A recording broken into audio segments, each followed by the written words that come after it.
I rise today to express my strong opposition to the nomination of Senator Jeff Sessions to serve as Attorney General of the United States. And I ask, where are the senators who will say no to the nomination of Senator Jeff Sessions as Attorney General of the United States? I hope there are at least enough senators here who understand that America is careening over a constitutional cliff, and that all of us, regardless of political party, need an Attorney General who can be relied on to enforce the laws fairly and to fight back against lawless overreach by an out-of-control president. On January 27th, the world turned upside down for tens of thousands of people directly affected by President Trump's executive order, turning America's back on refugees around the world and immigrants from 7 Muslim-majority countries. Last week, I told many of their stories. I spoke about students and professors, about mothers and children, about friends and neighbors, real people who were turned away, detained, or deported based solely on their religion or the simple fact that they were fleeing war. We all breathed a sigh of relief when a court temporarily halted that order, but we know that the fight continues to permanently overturn this unlawful, unconstitutional, and deeply immoral executive order. But that isn't all that happened last week. Last week, the acting Attorney General of the United States refused to defend President Trump's unlawful and unconstitutional executive order. So, President Trump fired her. That's right, the President of the United States fired the nation's top law enforcement officer for refusing to defend an unlawful, unconstitutional, and deeply immoral order. And last week, after days of slow walking or ignoring judicial decisions, President Trump went on the attack. He raged against the judge who temporarily halted his order, calling him a so-called judge and questioning his authority to act. That's right. The President of the United States attacked the legal authority of an individual district court judge lawfully appointed by George W. Bush and confirmed unanimously by the Senate to pass judgment on Trump's executive orders. You know, these are dangerous times.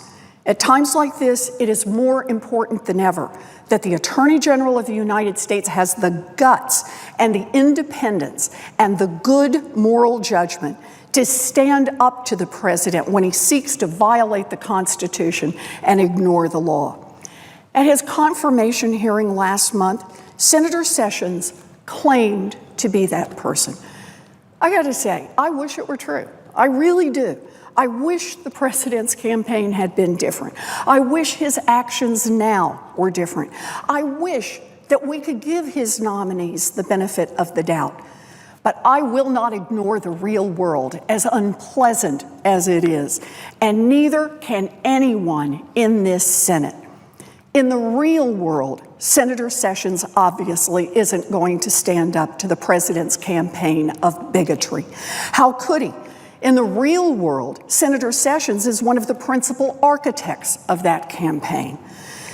Senator Sessions made a special name for himself for being a particularly vitriolic opponent of common sense immigration policies.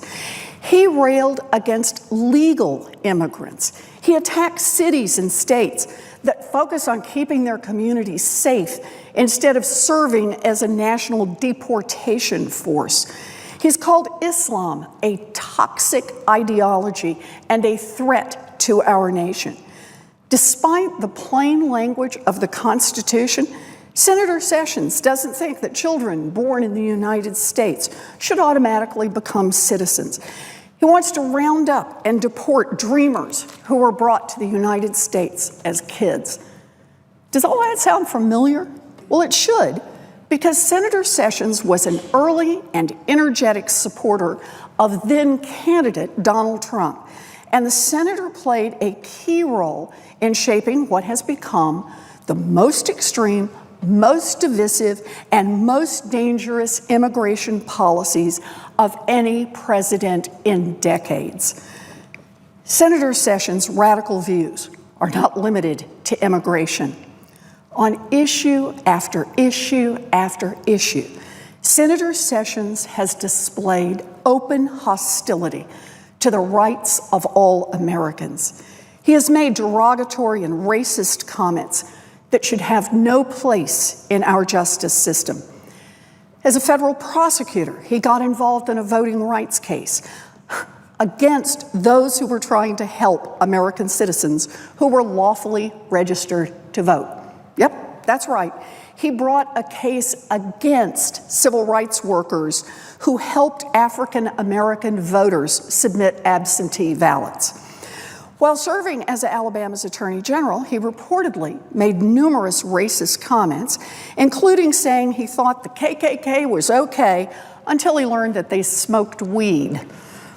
He called a white attorney representing black clients in a civil rights case a disgrace to his race. He claimed that the NAACP and the ACLU were un-American. In a speech in 2006, he said, and I'm quoting here, "Fundamentally, almost no one coming from the Dominican Republic to the United States is coming here because they have a provable skill that would benefit us and that would indicate their likely success in our society." End quote. According to Sessions, Dominicans come to the United States by engaging in fraud. Senator Sessions is also extraordinarily hostile to any effort to root out discrimination based on gender or sexual orientation. According to Senator Sessions, marriage equality is a threat to the American culture. Roe versus Wade is constitutionally unsound.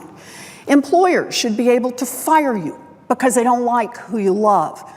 He's voted against equal pay for equal work. He's even voted against the Violence Against Women Act. And it doesn't stop there. On crime, Senator Sessions' solution is to lock up people for even minor, low-level offenses, throw away the key. He has advocated for expanding prisons for youth, aggressively prosecuting marijuana offenses, and eliminating parole or reduced prison time for good behavior. During the 2016 presidential campaign, he heaped praise on then-candidate Donald Trump for having once taken out a racially tinged full-page newspaper ad advocating for the death penalty for the Central Park Five, the Black and Latino teenagers who were falsely accused and convicted of raping a young woman in New York's Central Park. You know, Senator Sessions is not a plain old conservative Republican. Nope. Senator Sessions occupies a place way out at the radical fringe of his party, regularly taking positions that are far more extreme than his other Republican colleagues. For example, when Republicans and Democrats came together to pass a common-sense bipartisan immigration bill, Senator Sessions worked overtime to make sure that the bill did not make it through the House. When Republicans and Democrats came together to propose legislation to reform our broken federal criminal sentencing laws, Senator Sessions was part of the handful of senators that ensured that the bill would not get a vote here in the Senate. Senator Sessions has been a public figure for decades. None of this is secret, and much of it is completely indefensible. But President Trump wants this man. So the same Republican senators who once fought Senator Sessions tooth and nail have now launched a massive PR campaign to try to repair his public image. That case against the civil rights workers helping blacks in Alabama to vote, hey, you got it all wrong. He was just trying to help out other African Americans who were concerned about voting irregularities. Yeah. His vote against the Violence Against Women Act, his position on LGBTQ rights, his opposition to a woman's right to choose. Hey, don't worry about it. He says he will vigorously enforce the law once he becomes Attorney General. Give me a break. The law enforcement power of the United States of America is an awesome thing. In the right hands, in steady and impartial hands, it can be used to defend all of us, to defend our laws, to defend our Constitution. But in the wrong hands, it can be used to bully and intimidate the defenseless, to destroy lives, to undermine American democracy itself. Senator Sessions is not misunderstood. Senator Sessions has never been misunderstood. For decades, it has been absolutely clear where he stands. And now the time is here for every senator to make absolutely clear where they stand as well. Let's be clear. Winning a seat in the United States Senate does not exempt a cabinet nominee from the close scrutiny that all nominees to lead our government deserve. It does not change the Senate's constitutional responsibility to examine a nominee to make certain that that nominee will faithfully and fairly enforce the laws of the United States of America. And it does not relieve the Senate of its duty to reject nominees whose records demonstrate that they will not stand up for American values and constitutional principles. When it comes to the Senate confirming someone to be Attorney General, the highest law enforcement officer in this country, we are all personally responsible for that choice. To put Senator Sessions in charge of the Department of Justice is an insult to African Americans. To put Senator Sessions in charge of the Department of Justice is a direct threat to immigrants. To put Senator Sessions in charge of the Department of Justice is a deliberate affront to every LGBTQ person. To put Senator Sessions in charge of the Department of Justice is an affront to women. So I ask again, where are the senators who will say no to Senator Sessions as Attorney General of the United States? 30 years ago, a Republican-controlled Senate took the extraordinary step of rejecting Senator Sessions' nomination to serve as a federal judge. They had the courage to stand up for the principles that transcend party affiliation: fairness, equality, justice for all. Their rejection sent a message that that kind of dangerous, toxic hatred has no place in our courts. I urge them again today to exert that moral leadership and to send a message that this kind of dangerous, toxic hatred has no place in our Justice Department. I urge them to set aside politics and do what they know is right.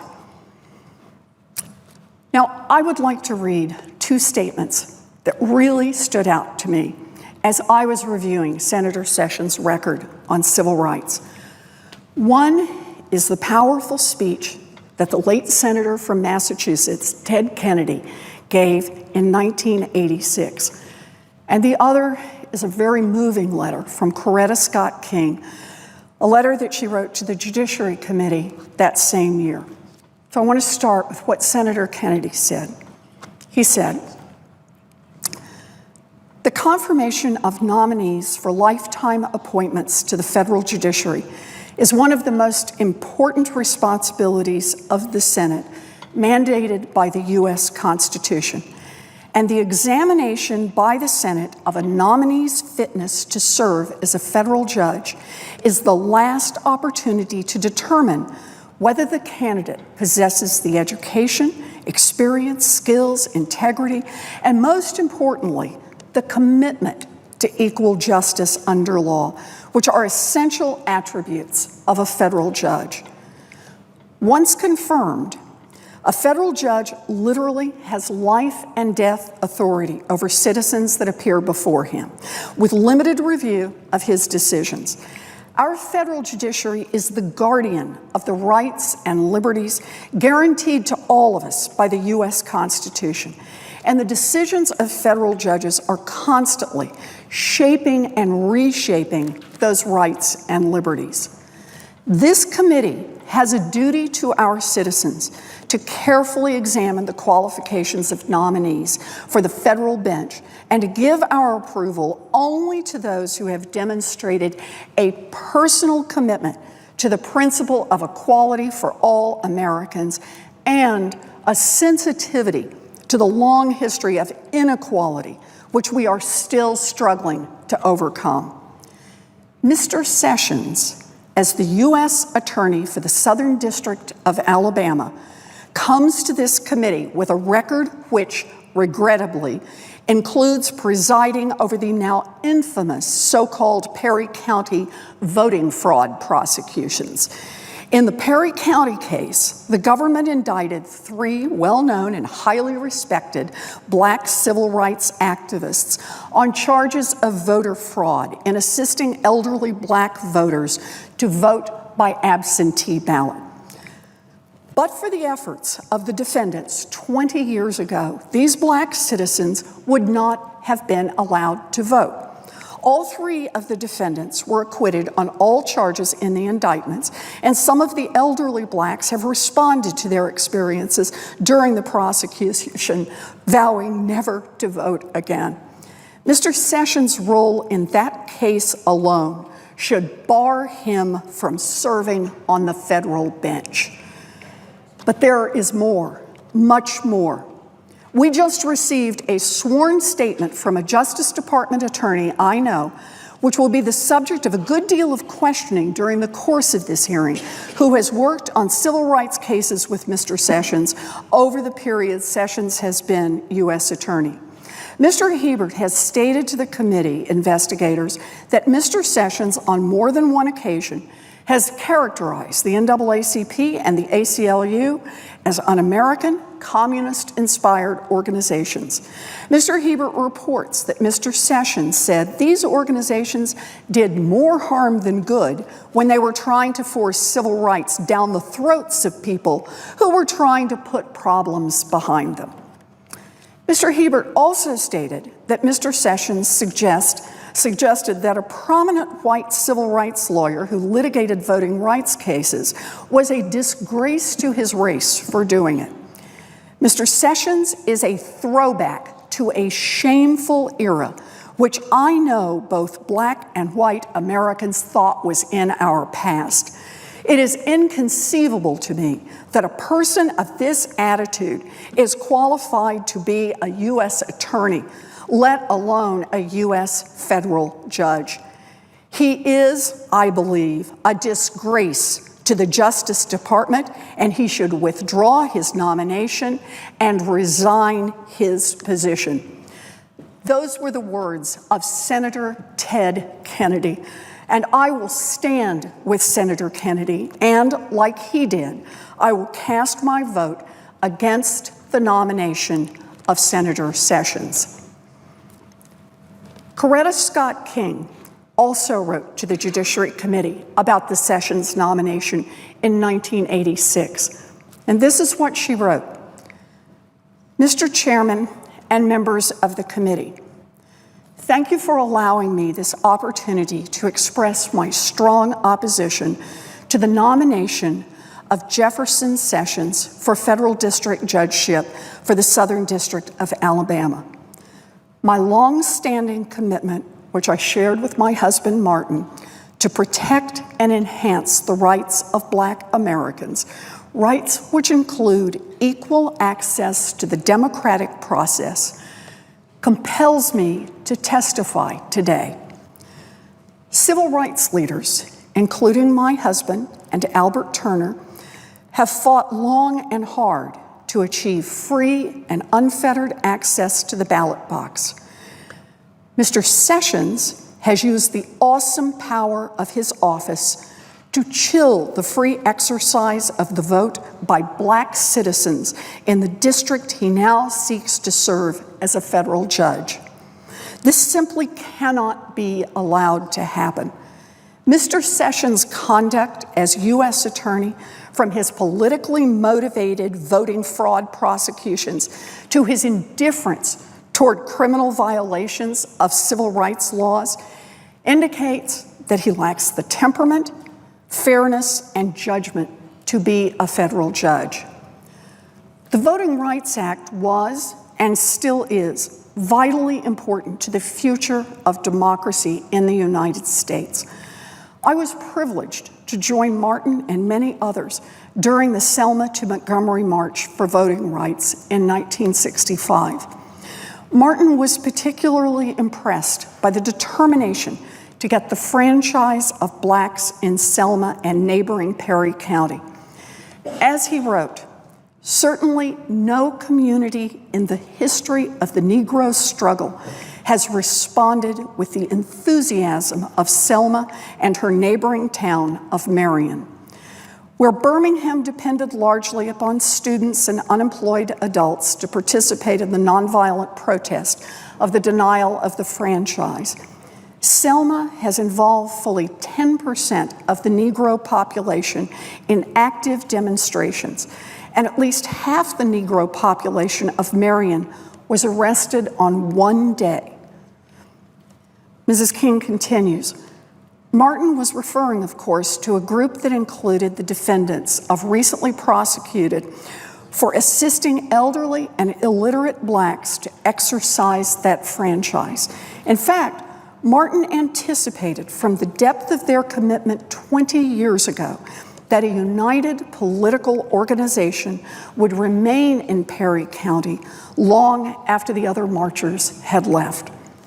This organization, the Perry County Civic League, started by Mr. Turner, Mr. Hogue, and others, as Martin predicted, continued, quote, to direct the drive for votes and other rights, close quote. In the years since the Voting Rights Act was passed, Black Americans in Marion, Selma, and elsewhere have made important strides in their struggle to participate actively in the electoral process. The number of Blacks registered to vote in key Southern states has doubled since 1965. This would not have been possible without the Voting Rights Act. However, Ms. King continues, Blacks still fall far short of having equal participation in the electoral process, particularly in the South. Efforts continue to be made to deny Blacks access to the polls, even where Blacks constitute the majority of the voters. It has been a long uphill struggle to keep alive the vital legislation that protects the most fundamental right to vote. A person who has exhibited so much hostility to the enforcement of those laws. The senator is reminded that it is a violation of Rule 19 of the standing rules of the Senate to impute to another senator or senators any conduct or motive unworthy or becoming a senator. Mr. President, I don't think I quite understand. I'm reading a letter from Coretta Scott King to the Judiciary Committee from 1986 that was admitted into the record.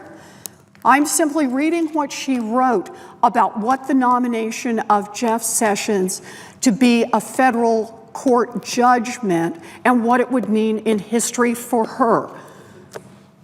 This is a reminder, not pertinent necessarily to what you just shared. However, you stated that a sitting senator is a disgrace to the Department of Justice. I think that may have been Senator Kennedy. And this, it is through. Although I would be glad to repeat it in my own words. the rule applies to imputing conduct or motive through any form or voice to a sitting form of words includes quotes, articles, or other materials. So quoting Senator Kennedy, calling then nominee Sessions a disgrace, is a violation of Senate rules? It was certainly not in 1986. In the opinion of the chair, it is. So let me understand then. And the senator is warned. So can I ask a question in the opinion of the chair? I want to understand what this rule means. The senator will state her inquiry. So is it the contention of the chair that under the rules of the Senate, I am not allowed to accurately describe public views of Senator Sessions, public positions of Senator Sessions, quote, public statements of Senator Sessions?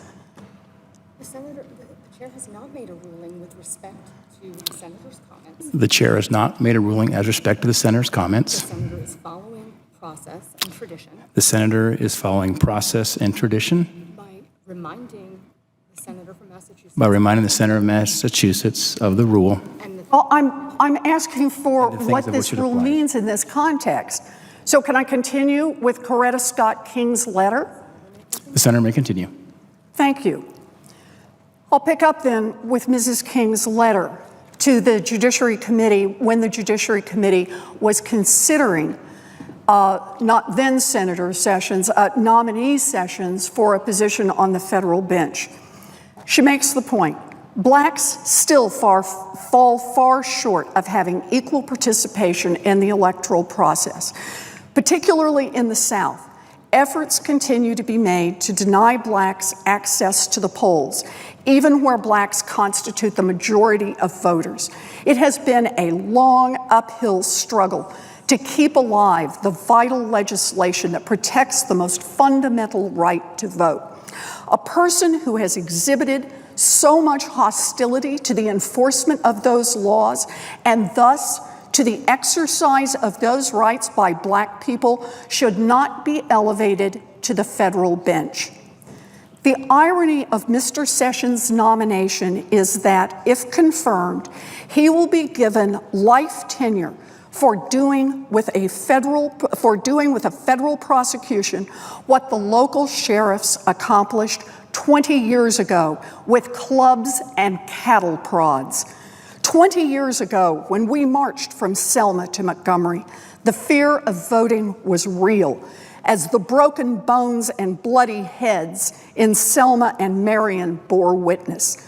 As my husband wrote at the time, it was net just a sick imagination that conjured up the vision of a public official sworn to uphold the law, who forced an inhuman march upon hundreds of Negro children, who ordered the Reverend James Bevel to be chained to his sickbed, who clubbed a Negro woman registrant, and who callously inflicted repeated brutalities and indignities upon nonviolent Negroes peacefully petitioning for their constitutional right to vote.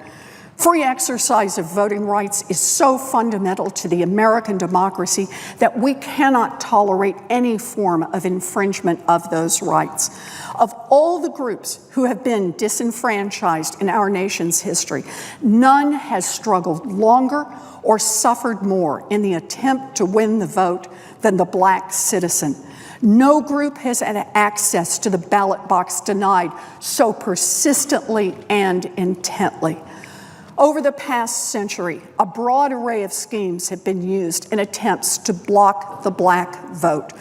The range of techniques developed with purpose of repressing black voting rights run the gamut, from the straightforward application of brutality against black citizens who tried to vote to such legalized frauds as the grandfather clause exclusions and rigged literacy tests. The actions taken by Mr. Sessions in regard to the 1984 voting fraud prosecutions represent just one more technique used to intimidate black voters and thus deny them this most precious franchise. The investigations into the absentee voting process were conducted only in the Black Belt counties where blacks had finally achieved political power in the local government. Whites had been using the absentee process to their advantage for years without incident. Then, when blacks, realizing its strength, began to use it with success, criminal investigations were begun. In these investigations, Mr. Sessions, as U.S. Attorney, exhibited an eagerness to bring to trial and convict 3 leaders of the Perry County Civic League, including Albert Turner, despite evidence clearly demonstrating their innocence of any wrongdoing. Furthermore, in initiating the case, Mr. Sessions ignored allegations of similar behavior by whites, choosing instead to chill the exercise of the franchise by blacks by his misguided investigation.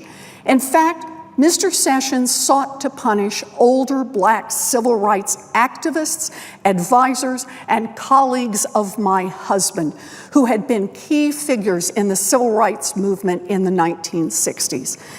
These were persons who, realizing the potential of the absentee vote among blacks, had learned to use the process within the bounds of legality and had taught others to do the same. The only sin they committed was being too successful in gaining votes. The scope and character of the investigations conducted by Mr. Sessions also warrant grave concern. Witnesses were selectively chosen in accordance with the favorability of their testimony to the government's case. Also, the prosecution illegally withheld from the defense critical statements made by witnesses. Witnesses who did testify were pressured and intimidated into submitting the correct testimony. Many elderly blacks were visited multiple times by the FBI, who then hauled them over 180 miles by bus to a grand jury in Mobile, where they could have more easily testified at a grand jury just 20 miles away in Selma. These voters and others have announced they are now never going to vote again. I urge you to consider carefully Mr. Sessions' conduct in these matters. Such a review, I believe, raises serious questions about his commitment to the protection of the voting rights of all American citizens, and consequently, his fair and unbiased judgment regarding this fundamental right. When the circumstances and facts surrounding the indictments of Al Turner, his wife, Evelyn, and Spencer Hogue are analyzed, it becomes clear that this motivation was political, and the result frightening: the wide-scale chill of the exercise of the ballot for blacks, who suffered so much to receive that right in the first place. Therefore, it is my strongly held view that the appointment of Jefferson Sessions to the federal bench would irreparably damage the work of my husband, Al Turner, and countless others who risked their lives and their freedom over the past 20 years to ensure equal participation in our democratic system. The exercise of the franchise is an essential means by which our citizens ensure that those who are governing will be responsible. My husband called it the #1 civil right. The denial of access to the ballot box ultimately results in the denial of other fundamental rights. For it is only when the poor and disadvantaged are empowered that they are able to participate actively in the solutions to their own problems. We still have a long way to go before we can say that minorities no longer need to be concerned about discrimination at the polls. Blacks, Hispanics, Native Americans, and Asian Americans are grossly underrepresented at every level of government in America. If we are going to make our timeless dream of justice through democracy a reality, we must take every possible step to ensure that the spirit and intent of the Voting Rights Act of 1965 and the 15th Amendment of the Constitution is honored. The federal courts hold a unique position in our constitutional system, ensuring that minorities and other citizens without political power have a forum in which to vindicate their rights. Because of this unique role, it is essential that the people selected to be federal judges respect the basic tenets of our legal system, respect for individual rights, and a commitment to equal justice for all. The integrity of the courts, and thus the rights they protect, can only be maintained if citizens feel confident that those selected as federal judges will be able to judge with fairness others holding different views. I do not believe Jefferson Sessions possesses the requisite judgment, competence, and sensitivity to the rights guaranteed by the federal civil rights laws to qualify for appointment to the federal district court. Based on his record, I believe his confirmation would have a devastating effect on not only the judicial system in Alabama, but also on the progress we have made everywhere toward fulfilling my husband's dream that he had envisioned over 20 years ago. I therefore urge the Senate Judiciary Committee to deny his confirmation. I thank you for allowing me to share my views. Mrs. King's views and words ring true today. The integrity of our Justice Department depends on an Attorney General who will fight for the rights of all people. An honest evaluation of Jeff Sessions' record shows that he is not that person. My concerns regarding Jeff Sessions go far beyond his disappointing record on civil rights. Take immigration, for example. The Daily Beast published an article a few weeks ago entitled, "Donald Trump's Refugee Ban Has Attorney General Nominee Jeff Sessions' Fingerprints All Over It." Here's what the article says. To longtime Jeff Sessions observers, the chaos that unfolded in American airports on Saturday morning wasn't a surprise at all. Rather, the refugee ban was the predictable culmination of years of advocacy from two of President Donald Trump's most trusted advisors, White House senior advisor Stephen Miller and Attorney General designate Jeff Sessions. For years, Sessions and Miller, who was the Alabama senator's communications director before leaving to join the Trump campaign, pushed research and talking points designed to make Americans afraid of refugees. Press releases, email forwards, speeches on the Senate floor. Miller and Sessions used it all to make the case against Obama's refugee program was a huge terror threat. The executive order Trump signed late in the day on Friday is just the logical conclusion of their work. I started getting press releases that Miller sent on behalf of Jeff Sessions in March 2013, shortly after I moved to D.C. to cover Congress. The emails went to my Gmail and kept coming over the years, hundreds and hundreds of them. By the time he left Sessions' office to join the Trump campaign, Miller's press releases were legendary among Hill reporters. There were just so many of them at all hours of the day, and they never stopped. Some were lengthy diatribes. Some were detailed homemade charts. Some were one-liners. One was just a link to a Facebook's stock page on Google Finance with the subject line, "Does this mean Facebook has enough money now to hire Americans?"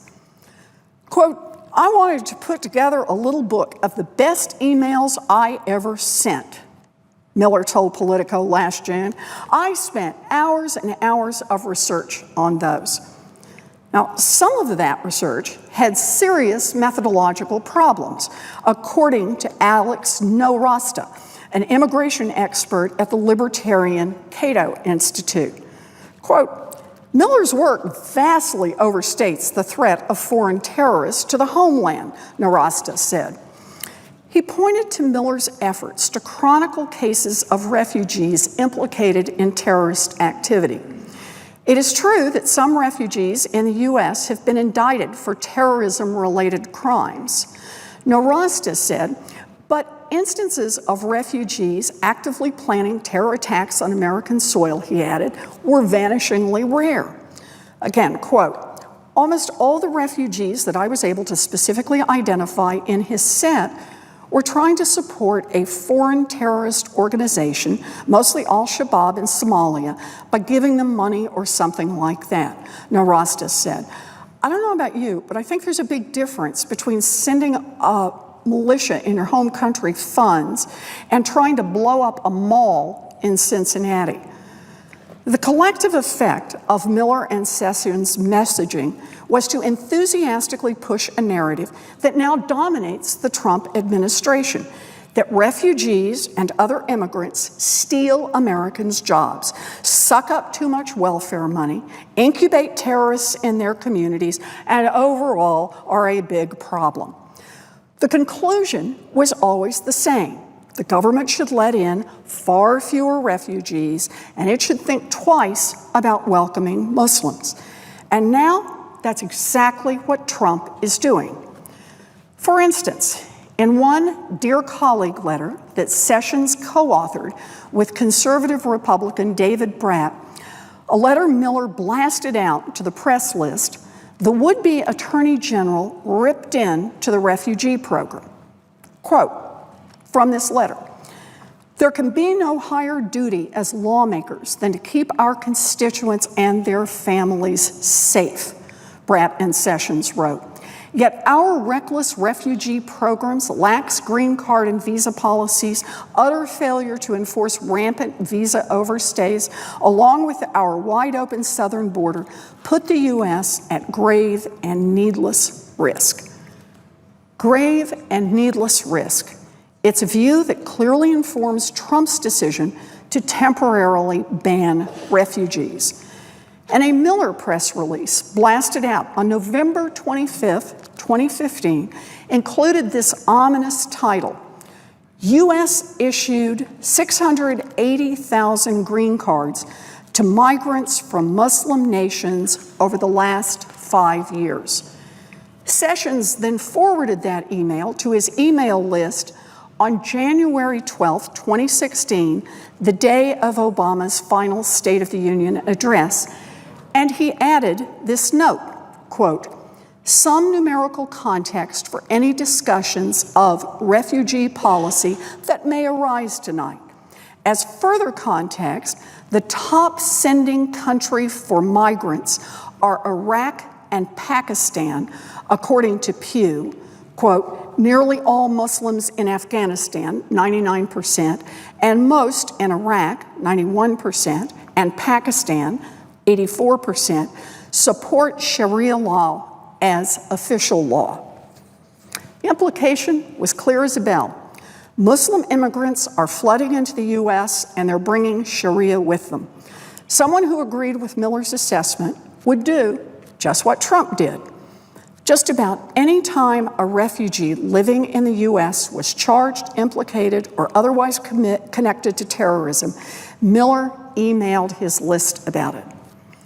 Another Sessions press release sent jointly with Senator Richard Shelby also included ominous intonations about refugees and Muslims. Quote, Congress must cancel the president's blank refugee check and put Congress back in charge of the program, Sessions and Shelby said.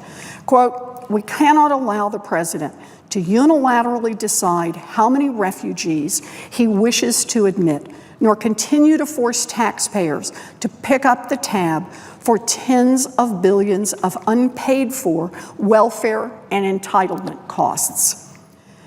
Quote, the omnibus, still quoting the letter from Senator Shelby and Sessions, would put the U.S. on a path to approve admission for hundreds of thousands of migrants from a broad range of countries with jihadist movements over the next 12 months, on top of all the other autopilot annual immigration, absent language to reduce the numbers.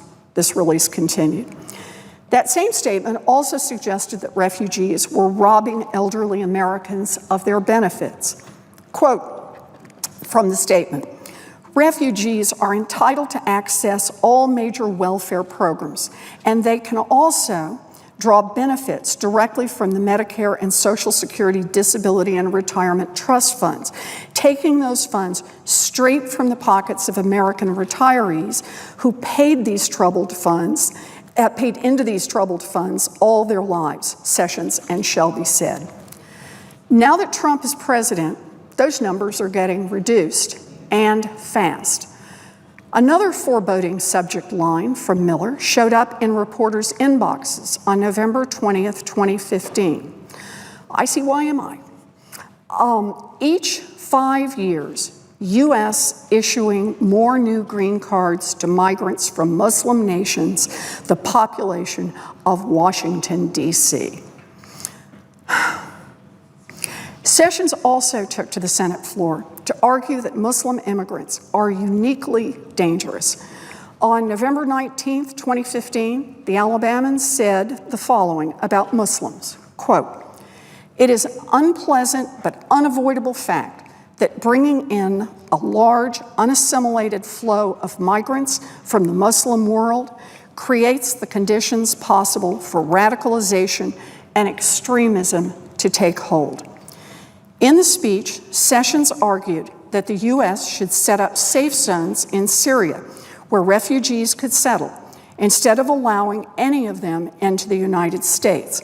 Miller emailed reporters as Sessions spoke to highlight his argument. Now, it's Trump's position. At Breitbart, Julia Hahn covered Sessions' speech in an article headlined, "Afghanistan Migration Surging into America. 99% support Sharia law." News broke earlier this week that Hahn got a job in the White House as an assistant to Trump and senior advisor, Stephen Bannon. And on and on and on for hundreds of emails without even a whisper of flip-flopping. Trump's crackdown on Muslims and refugees shouldn't surprise anyone. He's just taking his advisor's advice.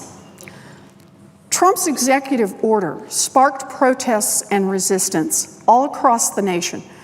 People across the country and around the world are standing up to say that it contradicts our core values and that it violates the law.